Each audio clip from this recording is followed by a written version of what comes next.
Hello friends, I am HBK, you are watching international leaks. इस समय entire world media में अगर सबसे ज्यादा किसी की चर्चा है तो वो है चाइना के artificial intelligence AI model deep seek की। डीप सीक के लॉन्च होते ही इसने अमेरिका के open AI GPT chat AI जैसे मॉडल को एप्पल के ऐप स्टोर पर डाउनलोड करने में पीछे छोड़ दिया है एंड नंबर 1 एआई ऐप बन गया है, जिससे अमेरिका के टेक स्टॉक्स मार्केट को बहुत बड़ा नुकसान उठाना पड़ा है। चाइना ने डीपसीक एआई का ये लेटेस्ट वर्जन 20 जनवरी को रिलीज किया था और ये आते ही इसने तहलका मचा दिया। और सबसे बड़ी बात, ये पूरी तरह से फ्री है, इसे बस डाउनलोड करके यूज किया जा सकता है। और डीपसीक एआई की ट्रिमेंडस सक्सेस के बाद अमेरिका के प्रेसिडेंट ने इसे अमेरिका के लिए वेक अप कॉल बताया है एंड एलोन मस्क ने डीपसीक एआई को डीपर सीक बताया है। और आज हम इस वीडियो में चाइना के डीपसीक एआई के बारे में जानेंगे। तो चलिए शुरू करते हैं वीडियो। एज वी नो, पूरी दुनिया में टेक्नोलॉजी के मामले में हमेशा से ही अमेरिका का ही दबदबा रहा है।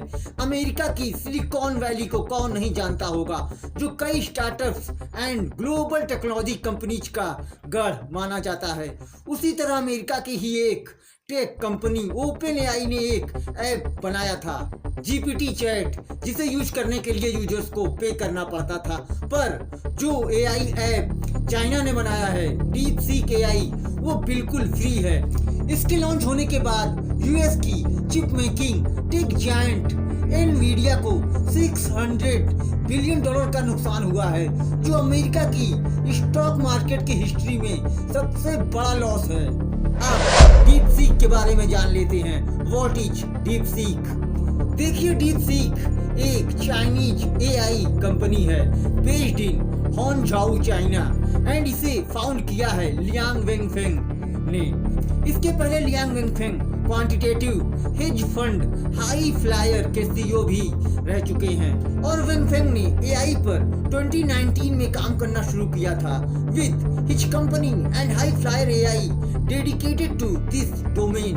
और सबसे बड़ी बात यहाँ ये है कि चाइना ने इसे बहुत ही कम बजट $5 मिलियन में इसे डेवलप किया है, जहां अमेरिका के tech giants open AI, Meta, Google इस तरह का एआई बनाने में उन्होंने मिलियंस ऑफ डॉलर्स खर्च किए हैं। देखिए, डीपसीक ने एआई के कई मॉडल्स लॉन्च किए हैं, पर जो अब लॉन्च हुआ है वो है DeepSeek V3। Stands out because of its architecture, जिसे मिक्सचर ऑफ एक्सपर्ट्स MOE बोला जाता है।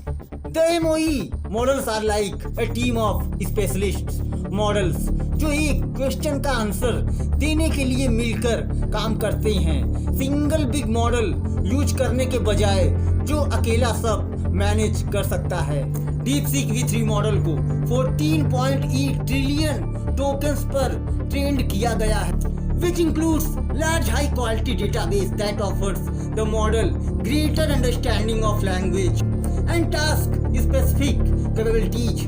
इसके अलावा डीपसीक एआई मॉडल ने न्यू टेक्निक, जिसे multi head latent attention MLA के नाम से जाना जाता है, वो इसकी इफिशिएंसी को इनहांस करता है एंड ट्रेनिंग एंड डिप्लॉयमेंट की कॉस्ट को कम करता है, जिससे ये दूसरे मोस्ट एडवांस्ड एआई मॉडल से compete कर सकता है। ओपन एआई के सीईओ सैम अल्टमैन ने भी चाइना के डीपसीक का वेलकम किया है, पर चाइना ने डीपसीक पर सेंसरशिप भी लगा कर रखी हुई है। अगर आप डीपसीक से चाइना के तियाननमेन स्क्वायर मैसाकर के बारे में पूछेंगे तो ये बोलेगा, आई एम सॉरी, मैं कुछ बता नहीं सकता, आप कोई और एआई ऐप यूज कर सकते हैं। या आप पूछेंगे कि ताइवान पर चाइना अटैक कब करेगा, तो ये डम्ब हो जाएगा। मतलब ये इंटरनेशनल यूजर्स को चाइना के बारे में पूछने पर जहां मैटर चाइना के खिलाफ है, चाइना की गवर्नमेंट के खिलाफ है, सच नहीं बताएगा, आई एम सॉरी बोलेगा और दूसरे एआई ऐप को यूज करने का ऑफर करेगा। कुल मिलाकर चाइना ने खुद के लिए इस ऐप पर सेंसरशिप लगाकर रखी हुई है, पर कुछ भी हो, इस समय चाइना के डीपसीक एआई ने पूरी दुनिया की टेक इंडस्ट्री में तहलका मचा कर रख दिया है। तो वहीं हम खोदने में लगे हुए हैं, टीवी पर हिंदू मुस्लिम डिबेट करने में और हिंदू राष्ट्र बनाने में। एनीवे ये इस वीडियो का अंत। फ्यूचर में जो भी नई डेवलपमेंट होगी मैं आपको अपडेट करता रहूँगा। Thanks for